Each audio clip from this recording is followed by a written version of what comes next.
This episode is brought to you by Accenture. When your advertising operations fall out of sync, everything else follows. Spotify and Accenture are working together to reinvent the rhythm of ad sales, using automation, analytics, and smarter workflows to simplify campaign delivery and access better data across the business. The result? Less time spent on operations, more time connecting brands with the moments and fandoms that matter most. Learn more at accenture.com/Spotify.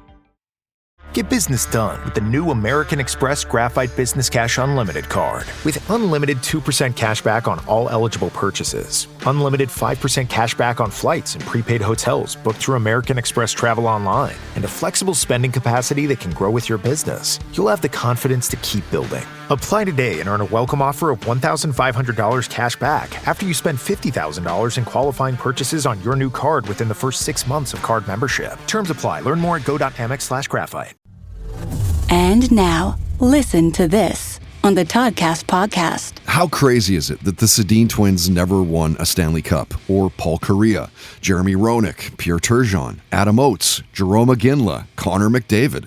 All huge names in hockey. All players that you've never seen raise Lord Stanley's Cup or drink a beer from it, right? Like, don't all the players on the team get the cup for a day or two? Show family, friends.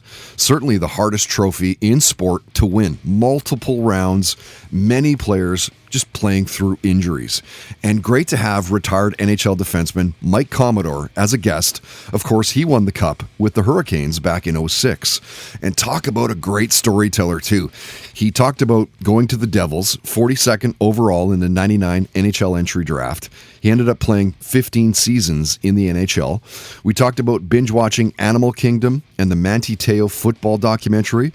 Mike built the ultimate hockey line with past and present players. He shared some concert highlights, the frivolous things that he bought after signing a 5-year, $18 million contract with the Blue Jackets.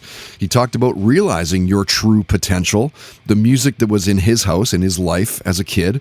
And Mike told a great story about Kid Rock being on the ice after they won the Stanley Cup in 2006. Listen to this. That's kind of a good story for like a music end of things. Yeah. We win the Stanley Cup in Carolina. You know, we were up 3-1 against Edmonton. Game 5 was in Carolina. We get a power play in overtime. I'm like, this game's fucking over because our power play is good. So I'm not on the power play. I'm sitting on the bench, and I'm like, this is fucking done. There's like a 35% chance we're going to score here. We cough up the puck. Fernando Pisani puts it underneath the bar. Short end of goal against. Back to Edmonton. Go play in Edmonton. We get our asses kicked, which not even close. Game's over in the first 5 minutes. I'm like, this is about survival. I'm like, this fucking game is over. I'm like, I'm just going to make sure I don't get put into the upper deck. And so we're going back for game 7. This is it. I'm like, and my parents want to come down. And so I had to tell my parents, I'm like, you know what? I go, I would love for you guys to come down. But I'm like, look, if we lose this game, I go, you're not going to want to be around me. I'm not going to want to be around anybody. I just want to do things how I've always done them. And that's on my own. And my parents are great. They're like, we get it. No problem. We'll watch it on TV. Good luck. I'm like, thank you. So we end up winning.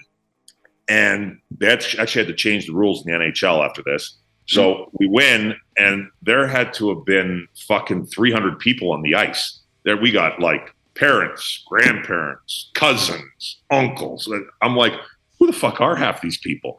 Yeah. And so I'm standing out there. I'm by myself. I'm like, God, I should have flown my parents here. They should be out here for this. But I called them. It was all good. Mm-hmm. But I'm standing out there just kind of looking around, just kind of taking the moment in or whatever. And I get a tap on my shoulder. Hey, Commie, congratulations. So I figure it's somebody's uncle. I'm like, yeah, turn around and say thank you. Well, it's fucking Kid Rock. I'm like, oh, shit. I'm like, Kid Rock? He's like, oh, no, call me Bob. I go, oh, Bob. I go, dude, this is awesome. He's like, congratulations. I'm like, yeah, thanks. I go, hey, Bob, are you sticking around tonight? He's like, yeah. I'm like, can I go out with you? He's like, yeah. I'm like, yes. So we're celebrating in this. Everybody goes into the locker room. Kid Rock comes in. The locker room's slammed, can barely move. And then we kick everybody else out that's not. So we kick Kid Rock out. It's just the guys now. Mm-hmm. And so I'm like, hey, I'll be right out. And he's like, yeah, sounds good. I'm like, I'm going to get to go out with Kid Rock tonight. This is going to be fucking awesome. Yeah. So I'm sitting in my stall. I got my shit off. I just had my long johns on. I want to shower and I want to go.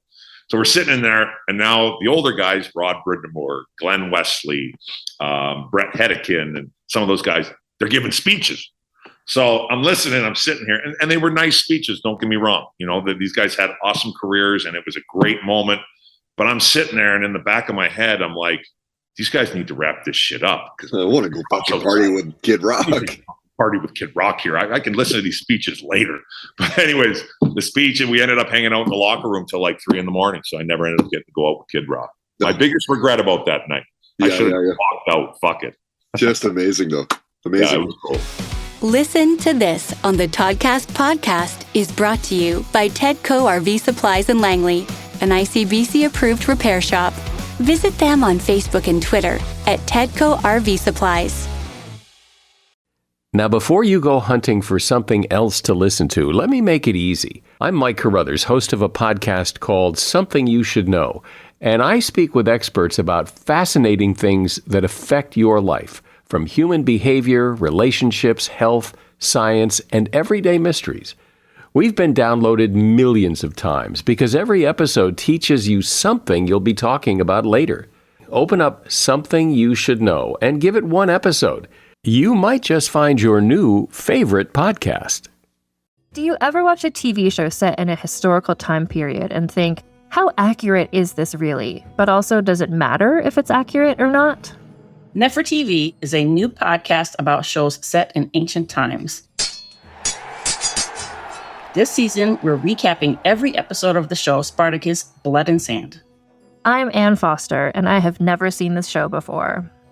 And I'm Gina Berry, and I have watched this show maybe too many times. Join us every other Monday on the Nefer TV podcast as we discuss the real history behind Spartacus, Blood and Sand. Follow Nefer TV, that's Nefer TV, wherever you get your podcasts. The Tudors were probably the most scandalous dynasty in British history. This season on Vulgar History, we're spilling the tea on this messy, messed up family and the people who had to live through it all. Anne Boleyn and the other wives of Henry VIII are known today from the musical Six, but who were they really?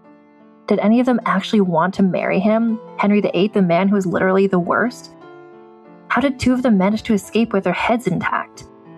We'll also get into historical mysteries, like who really wrote Shakespeare's plays? Who was the real Bloody Mary? And what was happening elsewhere in the world while the Tudors were trampling all over England, like the mysterious disappearance of the Roanoke colony and the true story of the girl known as Pocahontas. I'll be joined by Tudor historians, experts, and a few of my friends who really hate Henry VIII to learn all about the Tudors this season on Vulgar History. Because it's Henry VIII all day, every day. Listen to Vulgar History wherever you get podcasts.